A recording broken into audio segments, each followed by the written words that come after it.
తెలుగు రాష్ట్రాల్లో సంచలనం సృష్టించిన ఓటుకు నోటు కేసుపై సుప్రీంకోర్టులో విచారణ జరగనుంది. గత కొన్ని సంవత్సరాల నుంచి వాయిదా పడుతూ వస్తున్న ఈ కేసును సుప్రీంకోర్టు విచారించనుంది. ఇకపోతే ఓటుకు నోటు కేసు విషయమై ఇప్పటికే 2 పిటిషన్లను మంగళగిరి ఎమ్మెల్యే ఆళ్ల రామకృష్ణారెడ్డి దాఖలు చేశారు. ఓటుకు నోటు కేసులో చంద్రబాబు పేరును చేర్చాలని ఒక పిటిషన్ దాఖలు చేయగా కేసు విచారణను సిబిఐకి అప్పగించాలని కోరుతూ మరో పిటిషన్ వేశారు. ఇక సుప్రీంకోర్టులో ఆ 2 పిటిషన్లు విచారణకి వచ్చినప్పటికీ పలుమార్లు విచారణ వాయిదా పడింది. దీంతో విచారణపై ఉత్కంఠ నెలకొంది. ఎన్నికల వేళ ఎలాంటి తీర్పు వస్తుందా అని అందరూ ఆసక్తిగా చూస్తున్నారు.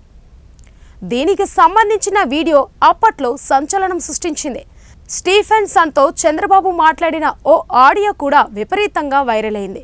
ఆ తర్వాత జరిగిన పరిణామాలతో ఈ కేసు మరుగున పడింది. ఇటీవలే ఓటుకు నోటు కేసును తెలంగాణ నుంచి మధ్యప్రదేశ్కు మార్చాలని బీఆర్ఎస్ ఎమ్మెల్యే జగదీష్ రెడ్డి సుప్రీంకోర్టులో పిటిషన్ దాఖలు చేశారు. ఈ పిటిషన్పై ధర్మాసనం విచారణ జరిపింది. కేసు విచారణను బదిలీ చేయాలన్న వ్యవహారంపై తెలంగాణ ప్రభుత్వానికి, రేవంత్ రెడ్డికి, ప్రతివాదులకు సుప్రీంకోర్టు నోటీసులు జారీ చేసింది.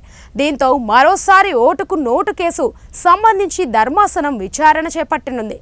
ఈ కేసులో అప్పట్లో అరెస్ట్ అయిన రేవంత్ రెడ్డి బెయిల్పై విడుదలయ్యారు. అయితే 2017లో కేసును ఏసీబీ నుంచి సిబిఐకి బదిలీ చేయాలని, చంద్రబాబును కేసులో ముద్దాయిగా చేర్చాలని వైసీపీ ఎమ్మెల్యే ఆళ్ల రామకృష్ణారెడ్డి సుప్రీంకోర్టులో పిటిషన్ దాఖలు చేశారు. సార్వత్రిక ఎన్నికల సమయంలో మరోసారి ఓటుకు నోటు కేసు మరోసారి తెర మీదకు రావడంతో టీడీపీ నేతలు ఆందోళన చెందుతున్నారు. ఇప్పటికే స్కిల్ డెవలప్మెంట్ కేసులో టీడీపీ అధినేత చంద్రబాబు బెయిల్ మీద ఉన్నారు.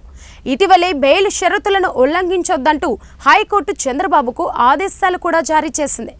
ఇటువంటి తరుణంలో ఓటుకు నోటు కేసు మరోసారి విచారణకు రావటం పార్టీకి ఏమైనా ఇబ్బంది కలుగుతుందేమో అని పార్టీ నేతలు అనుమానం వ్యక్తం చేస్తున్నారు.